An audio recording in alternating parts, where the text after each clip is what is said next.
નમસ્કાર વિદ્યાર્થી મિત્રો, દ્રષ્ટિ એજ્યુકેશનમાં આપનું સ્વાગત છે. ધોરણ 6 નવોદય પ્રવેશ પરીક્ષા માટે આજે આપણે ગણિત વિષયમાં ખૂબ જ સરળ રીતે અપૂર્ણાંકનો અભ્યાસ કરીશું. જો તમે અમારી ચેનલમાં નવા હોય અને તમે હજુ અમારી સાથે જોડાયા ન હોય તો દ્રષ્ટિ એજ્યુકેશનને સબસ્ક્રાઇબ કરજો, અમને સાથ સહકાર આપજો અને અમારા વિડિયોને લાઈક કરજો અને શેર કરજો. ચલો આજે આપણે અભ્યાસ કરીશું અપૂર્ણાંક સંખ્યાઓ. સૌપ્રથમ માહિતી મેળવી લઈએ અપૂર્ણાંક એટલે શું. તો અપૂર્ણાંકની માહિતી તો તમને ખબર જ હશે કે ભાગ દર્શાવવા હોય તો અપૂર્ણાંકનો ઉપયોગ થાય છે. અને અપૂર્ણાંકનું એક ઉદાહરણ આપણે સમજીએ તો 3/5 અને આપણે અપૂર્ણાંક કહીએ છીએ. અને અપૂર્ણાંકમાં અંશ હોય, ઉપરની જે સંખ્યા હોય એને કહેવામાં આવે છે અંશ અને નીચેની સંખ્યાને કહેવામાં આવે છે છેદ. આટલી માહિતી તમને ખબર હોવી જોઈએ સૌપ્રથમ કે અંશ અહીંયા આપણો જે અપૂર્ણાંક છે 3/5 એમાં અંશ 3 અને છેદ 5 છે. બરાબર. ચલો હવે અપૂર્ણાંકના અંશ અને છેદના આધારે પ્રકાર પડે છે. એમાં સૌપ્રથમ આપણે અભ્યાસ કરીશું અશુદ્ધ અપૂર્ણાંક.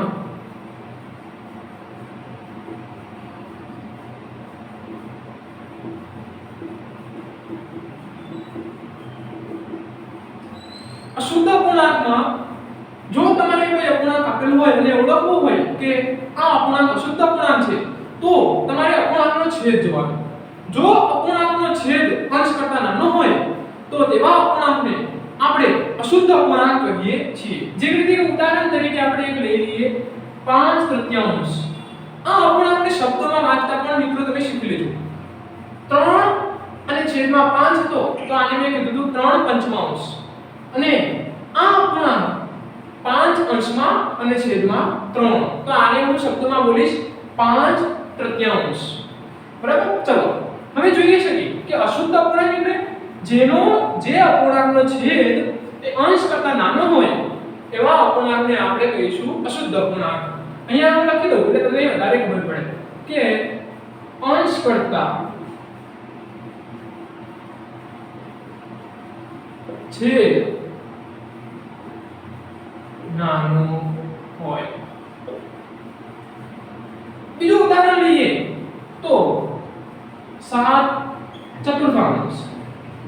11/5. તો મિત્રો તમે એ જોઈ શકો છો અંશ કરતા છેદ નાનો, અંશ કરતા છેદ નાનો, અંશ કરતા છેદ નાનો. આવા અપૂર્ણાંકને આપણે કહીશું અશુદ્ધ અપૂર્ણાંક. અશુદ્ધ અપૂર્ણાંક પછી બીજા અપૂર્ણાંકની વાત કરીએ તો મિશ્ર અપૂર્ણાંક. અને મિશ્ર અપૂર્ણાંક એ અશુદ્ધ અપૂર્ણાંક સાથે સંકળાયેલ છે. કઈ રીતે? જો અશુદ્ધ અપૂર્ણાંક હોય તો જ તમે એને મિશ્ર અપૂર્ણાંકમાં ફેરવી શકો. બરાબર. ચલો જો આ અશુદ્ધ અપૂર્ણાંક આપણી પાસે છે 5/3. 5/3 ને મિશ્ર અપૂર્ણાંકમાં ફેરવવો હોય તો કઈ રીતે ફેરવી શકાય? તો જુઓ એક ઉદાહરણ છે 5/3.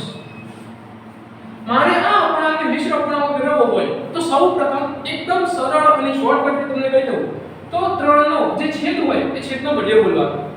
યાદ રાખજો અશુદ્ધ અપૂર્ણાંક હોય તો જ મિશ્ર અપૂર્ણાંકમાં ફેરવી શકાય. છેદ નાનો હોય તો જ મિશ્ર અપૂર્ણાંકમાં ફેરવી શકાય. જો છેદ મોટો હોય તો એને મિશ્ર અપૂર્ણાંકમાં ફેરવી શકાય નહીં. ચલો અંશ કરતા છેદ નાનો છે એટલે એને મિશ્ર અપૂર્ણાંકમાં ફેરવી શકાય. જે છેદ આપેલો હોય એ છેદનો ઘડિયો બોલીશું 3. ચલો 3 નો ઘડિયો બોલીએ. 3 * 3, 3 × 2 = 6. 6 વધી ગયા 5 કરતો તો હવે આપણે 3 *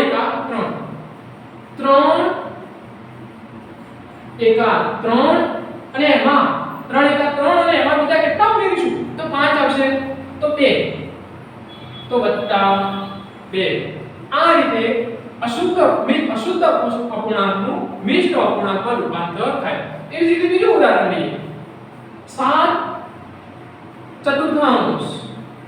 7/4. ચલો 4 નો ઘડિયો બોલો. 4 * 4, 4 * 8 વધી ગયા તો આપણે અહીં લખશું 4 * 4. 4 * 4 એમાં બીજા કેટલા ઉમેરશો તો આપણને 7 મળશે. તો એમાં બીજા ઉમેરશો 3. તો 4 * 4 અને 3 7. બરાબર. ચલો હજુ બીજું ઉદાહરણ જોઈએ 11/5. 11/5. 5 * 5 10 5 તારી 15 વધ્યા એટલે આપણે 5 ગુણ્યા 2 5 × 10 10 ના તરીકે કેટલા ઉમેરશું તો 11 આવશે 1 તો હવે આ થયો આપણો મિશ્ર અપૂર્ણાંક ને વાંચવામાં શબ્દોમાં કેવી રીતે બોલી શકાય તો જે આપણી પહેલી સંખ્યા હોય એને પૂર્ણાંક કહેવાય એ પૂર્ણાંક 2/3 એ પૂર્ણાંક 3/4 2 પૂર્ણાંક 1/5 તો મિત્રો આ આપણું મિશ્ર અપૂર્ણાંક જોઈએ આપણે વધારે માહિતી મેળવી હોય તો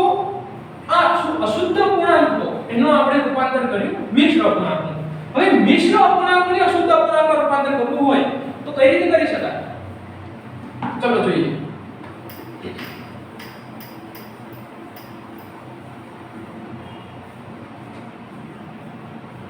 ધારો કે આપણી પાસે એક મિશ્ર અપૂર્ણાંક છે 3/1/4 આવો મિશ્ર અપૂર્ણાંકમાંથી અશુદ્ધમાં રૂપાંતર કરવું છે તો 4 તરી 12 અને આ જે અંશ છે એનો બંનેનો સરવાળો એટલે 4 તરી 12 + 1 તો આપણને કેટલા મળ્યા અંશમાં 13 અને છેદમાં છેદ એક વાત યાદ રાખજો મિત્રો છેદ કોઈ દિવસ નહીં બદલાય જો અહીંયા છેદ 3 હતો તો અહીંયા 3 છે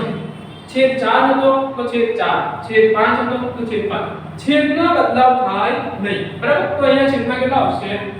4 હવે જુઓ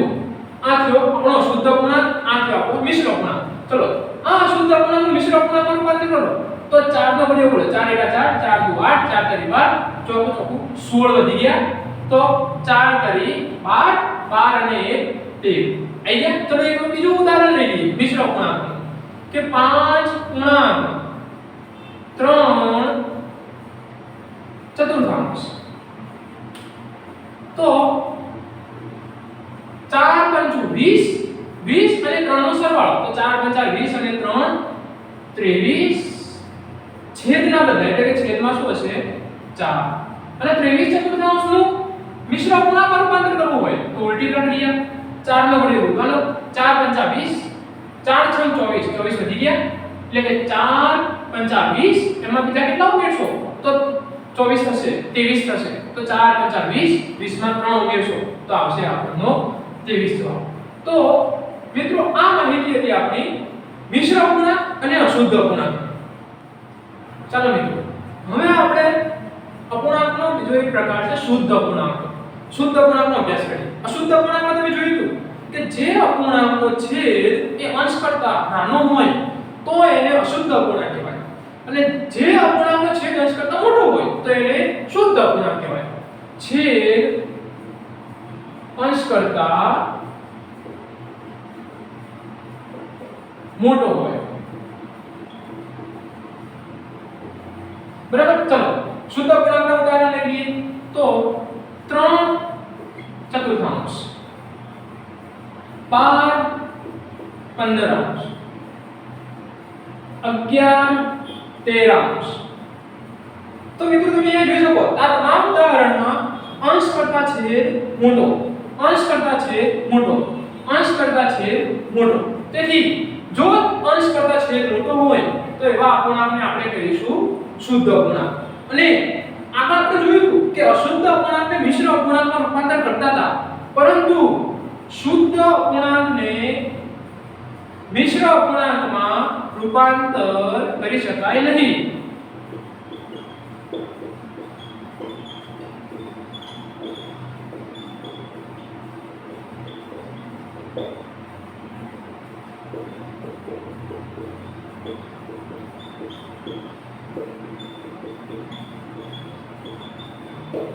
બરાબર મિત્રો તો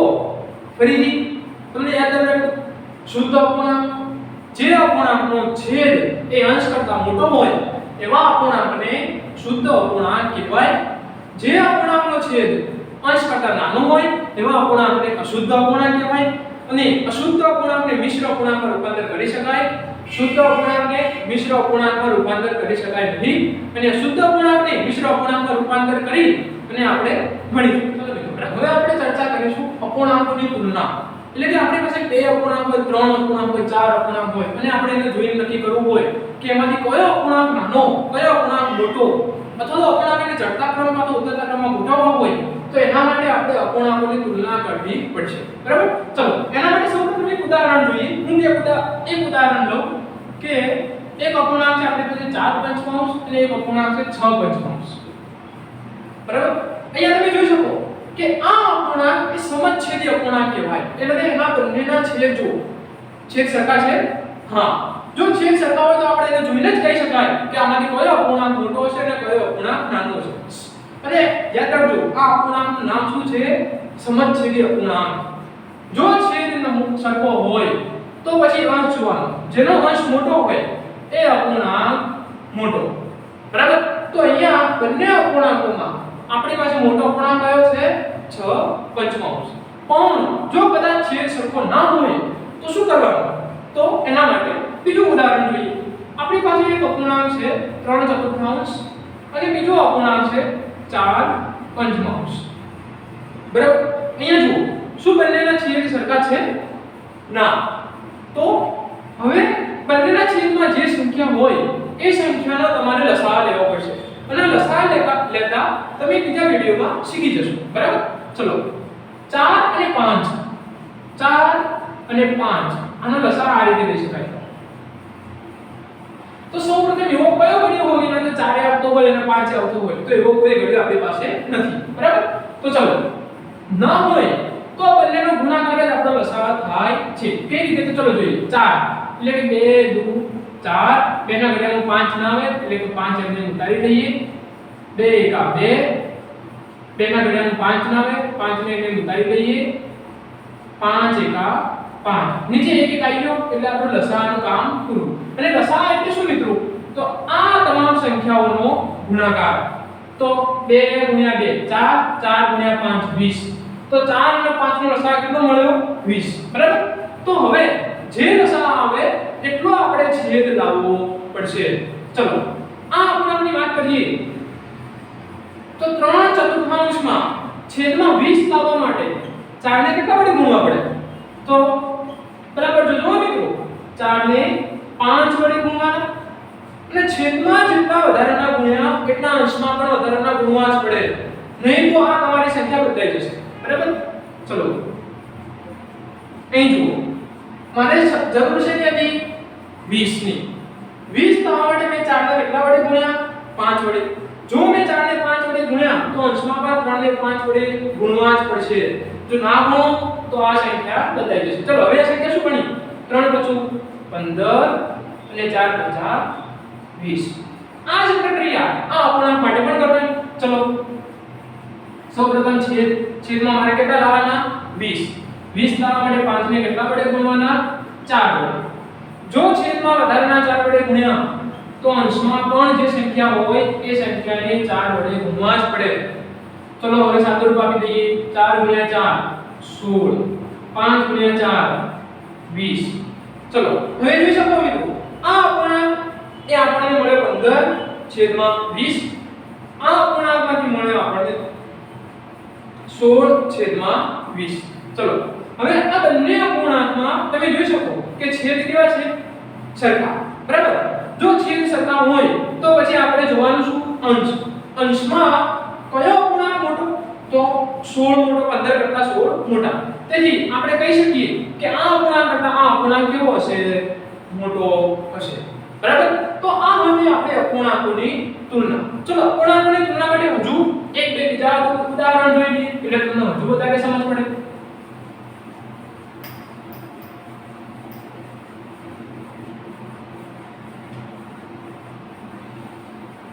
બે ચતુર્થાંશ અને 3 દશમાંશ ચલો 2/4 અને 3/6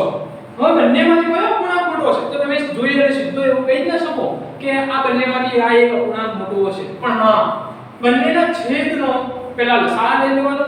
જો છેદ સરખા ન હોય તો લસાઅ લેવો જ પડશે 4 અને 6 એવી બે સંખ્યા કે એના બદલામાં 4 આવે અને 6 આવે તો 2 2 × 4 2 × 6 2 એકા 2 બેના બદલામાં 3 ના આવે એટલે 3 ને એમને નીચે ઉતારી લેવાનું 3 એકા 3 અને આપણો લસાઅ શું થશે આનો ગુણાકાર તો ગુણાકાર કેટલો થશે 2 2 * 2 4 4 * 3 12 તો લસાઅ કેટલો મળે મિત્રો 12 હવે જેટલો લસાઅ મળે એટલો છેદ આપણે લાવવાનો બરાબર ચલો જો 4 ના છેદમાં 12 લાવવા હોય મારે તો 4 ને કેટલા વડે ગુણવા પડે છેદમાં અહીંયા 4 છે મારે લાવવાના 12 તો 4 ને કેટલા વડે ગુણવાના 3 વડે અને મેં તમને હમણાં કીધું કે છેદમાં જેટલા વડે ગુણો એટલા ફરજિયાત અંશમાં ગુણવા જ પડે ચલો હવે આ સંખ્યા શું બનેਗੀ 2 * 3 એટલે 6 4 * 3 એટલે 12 એ જ પ્રોસેસ આ સંખ્યા ચલો છેદમાં લાવવાના કેટલા આપણે 12 લાવવા માટે 6 ને કેટલા વડે ગુણવાના 2 વડે જો 6 ને 2 વડે ગુણો તો અંશમાં ફરજિયાત જે સંખ્યા હોય એને પણ 2 વડે ગુણવી જ પડે 3 * 6 6 * 12 હવે મિત્રો જોઈ શકો તમે કે અહીંયા છેદમાં કેટલા આયા 12 અહીંયા છેદમાં કેટલા આયા 12 જો બંનેનો છેદ સરખો હોય તો પછી અંશને જોઈ અને આપણે એવું કહી શકીએ કે આ બંને અપૂર્ણાંકમાંથી કયો અપૂર્ણાંક મોટો હશે અથવા તો કયો નાનો હશે અથવા તો શું આ બંને અપૂર્ણાંક સરખા હોઈ શકે તો હા આ બંને અપૂર્ણાંક કેવા મળ્યા મિત્રો આપણને બંને અપૂર્ણાંક કેવા છે સરખા અપૂર્ણાંક છે હવે